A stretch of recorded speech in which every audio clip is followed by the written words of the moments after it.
La tensión de las dos ciudades. Hoy, la relación entre Israel e Irak está marcada por la ausencia de relaciones diplomáticas y una hostilidad técnica que data de 1948, pero bajo la superficie de los misiles y la retórica yace una verdad teológica.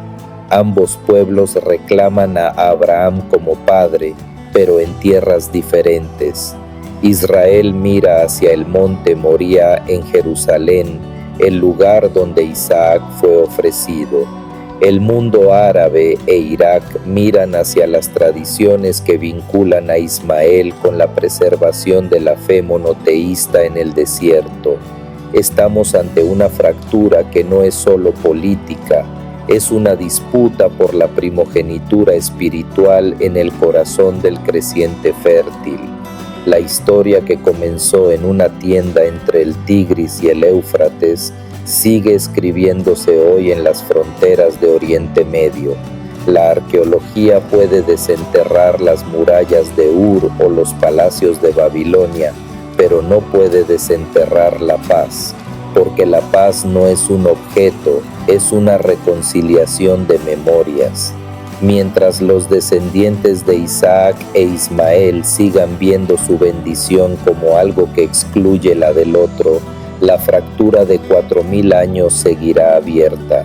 Irak e Israel son, en última instancia, los dos extremos del viaje de Abraham, el punto de partida y el punto de llegada.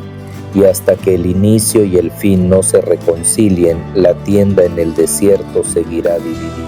La conexión ismaelita-mesopotámica. ¿Cómo se une Ismael con este eje? A medida que los descendientes de Isaac se movían hacia el oeste, Canaán, los descendientes de Ismael se movían hacia el este y el sur, mezclándose con los pueblos nómadas que bordeaban los ríos Tigris y Éufrates. Historiadores como Flavio Josefo y eruditos islámicos posteriores coinciden en que los ismaelitas se expandieron hacia el norte, hacia el territorio de la antigua Mesopotamia. Con el tiempo, la identidad árabe, heredera de Ismael, se convirtió en la identidad dominante de Irak tras la conquista islámica. Esto crea una paradoja histórica fascinante.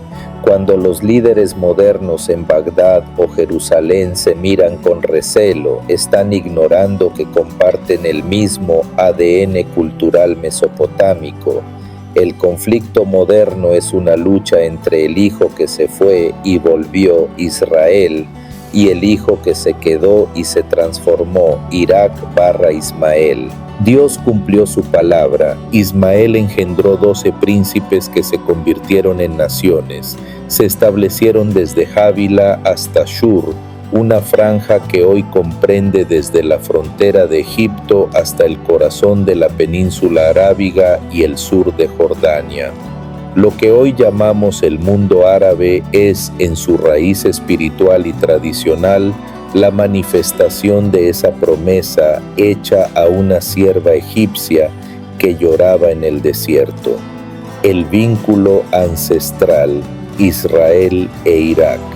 Pero hay un hilo conductor que a menudo olvidamos. Si queremos entender por qué la tensión entre Israel y lo que hoy es Irak es tan profunda, debemos recordar que la historia de Israel no comenzó en Jerusalén, sino en Mesopotamia. Irak es literalmente la cuna de la fe de Abraham. Ur de los Caldeos, donde Abraham escuchó la voz de Dios, se encuentra en la actual provincia de Dikar, al sur de Irak. Cuando hablamos de la relación entre estas dos tierras, no hablamos de vecinos distantes, sino de una relación de origen y destino. Hay 3 momentos clave que vinculan a Israel con el suelo iraquí de forma indisoluble. 1. El origen caldeo. Abraham es un inmigrante mesopotámico. La cultura, el lenguaje original y las estructuras legales que formaron al patriarca, como las que permitieron el arreglo con Agar, eran iraquíes. El exilio en Babilonia. En el año 586 a.C., tras la destrucción del primer templo por Nabucodonosor, el pueblo judío fue llevado de vuelta a las tierras de Irak. Allí, a orillas de los ríos de Babilonia, nació el judaísmo tal como lo conocemos hoy. Se compiló gran parte de las escrituras y se redactó el Talmud de Babilonia, la obra más importante de la jurisprudencia judía, escrita íntegramente en lo que hoy es Irak. 3. La rivalidad profética. En la narrativa bíblica, Babilonia, Irak, siempre ha sido el espejo opuesto de Jerusalén, Israel. Representa el poder humano, la Torre de Babel y el imperio que intenta dominar el espíritu. La tragedia de esta historia no nace de la maldad, sino de la humanidad, de la impaciencia, de los celos y de intentar acelerar los planes de Dios con soluciones humanas. Grandes catástrofes nacen a veces de pequeñas decisiones que parecen lógicas en el momento, pero que desencadenan fracturas civilizacionales. Hoy, el mundo sigue lidiando con las consecuencias de aquella noche en que un hombre entró en la tienda de la sierva de su esposa, una fractura que ninguna guerra ha logrado cerrar y ninguna paz ha logrado curar. El misterio de los 12 príncipes y la tierra de Arabia. Habíamos dejado a Ismael en el desierto de Parán, pero su historia apenas comenzaba. La promesa de Dios a Agar no fue una palmada de consuelo, fue un decreto geopolítico. Génesis 25 registra con precisión los nombres de los 12 hijos de Ismael, desde Nebaiot, el primogénito, hasta Kedemar. Estos nombres no son solo genealogía, son el mapa del antiguo cercano oriente. Los nabateos, que siglos después construirían la ciudad de Petra, se identifican históricamente con los descendientes de Nebaiot.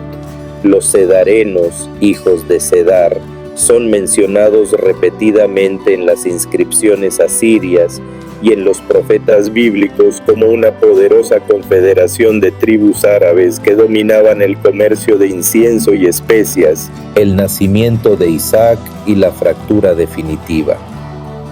Ismael nació cuando Abraham tenía 86 años. Durante 13 años fue el único hijo y el heredero aparente.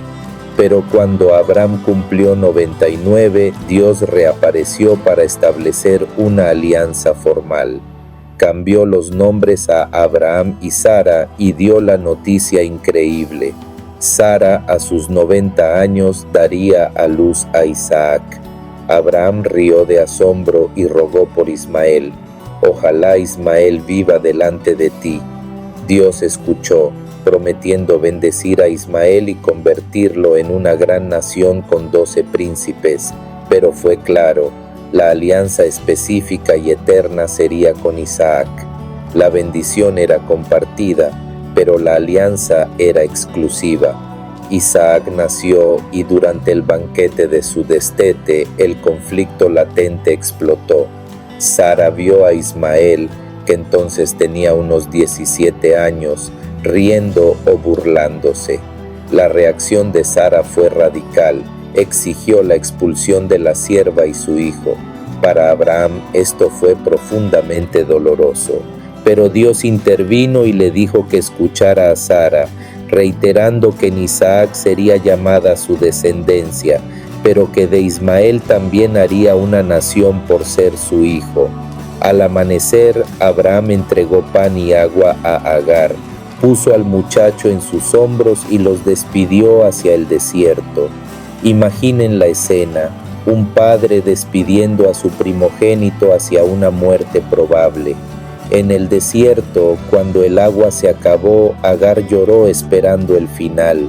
Pero Dios volvió a oír la voz del muchacho, abrió los ojos de Agar hacia un pozo y renovó su promesa. Ismael sobrevivió, creció en el desierto de Parán, y sus descendientes, los ismaelitas, se convirtieron en las tribus árabes que hoy conocemos.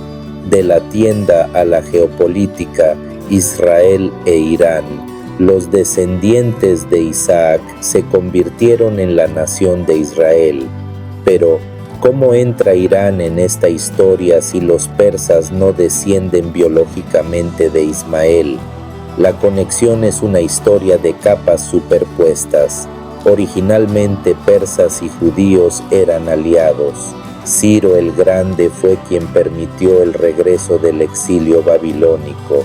La ruptura total llegó mucho después, con la conquista islámica de Persia en el siglo VII. Al convertirse al Islam, Irán adoptó las narrativas que identifican a Ismael como el pueblo privilegiado.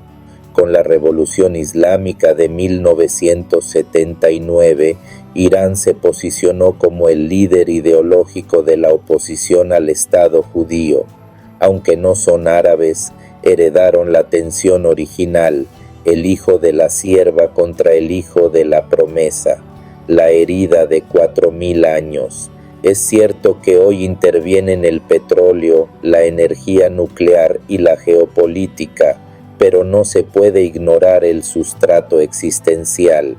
Cuando ambos bandos se miran, lo hacen a través de una memoria colectiva que nace en la misma tienda del desierto. El texto bíblico registra un último encuentro entre los dos hermanos. Fue en el funeral de su padre. Génesis 25:9 dice que Isaac e Ismael sepultaron juntos a Abraham en la cueva de Macpela.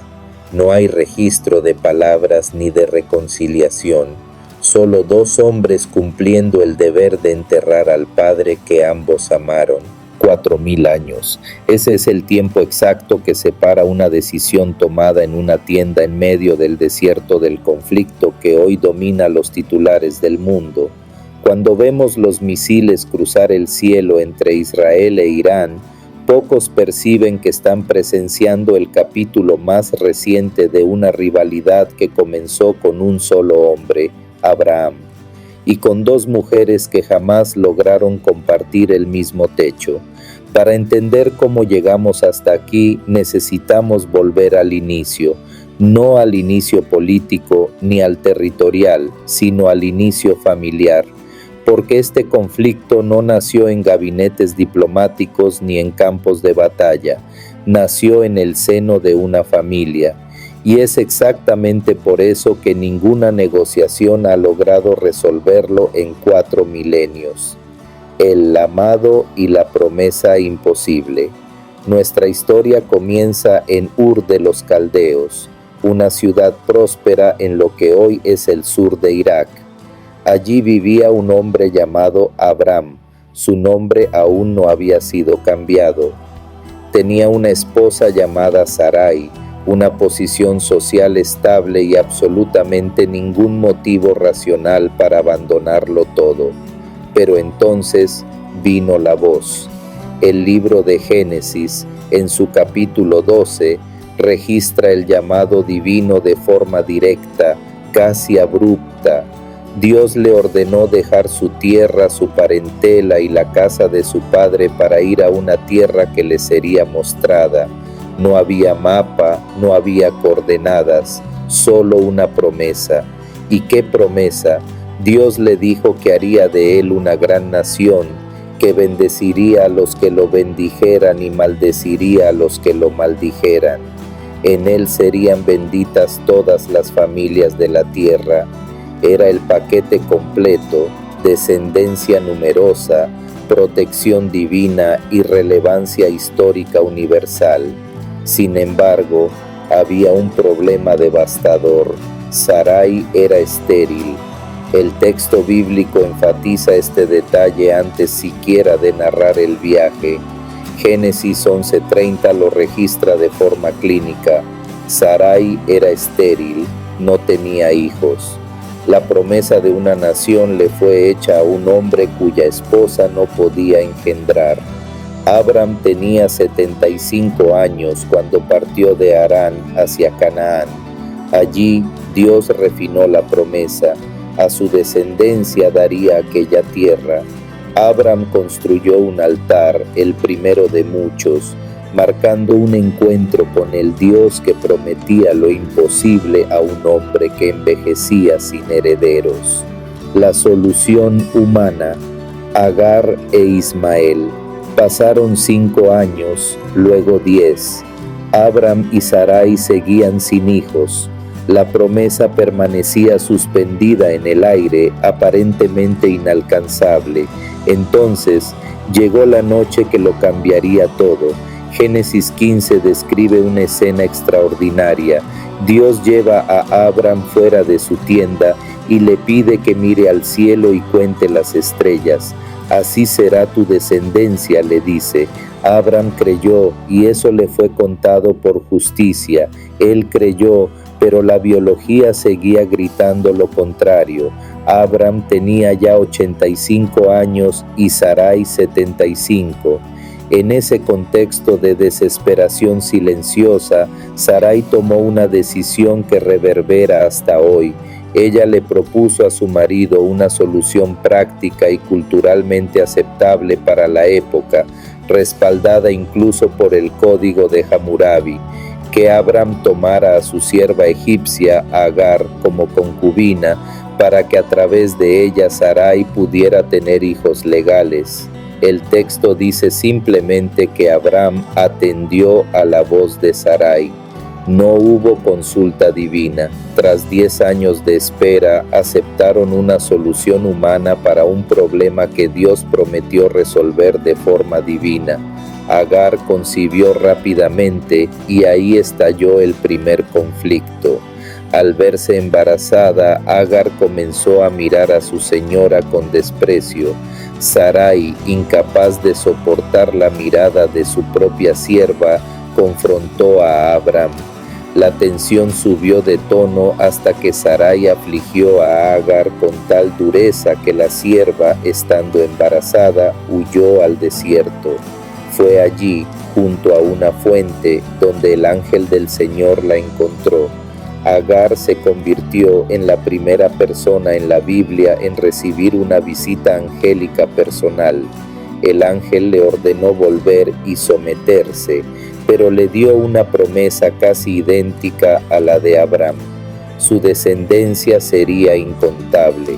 Sin embargo, añadió una descripción profética sobre el hijo que nacería, Ismael.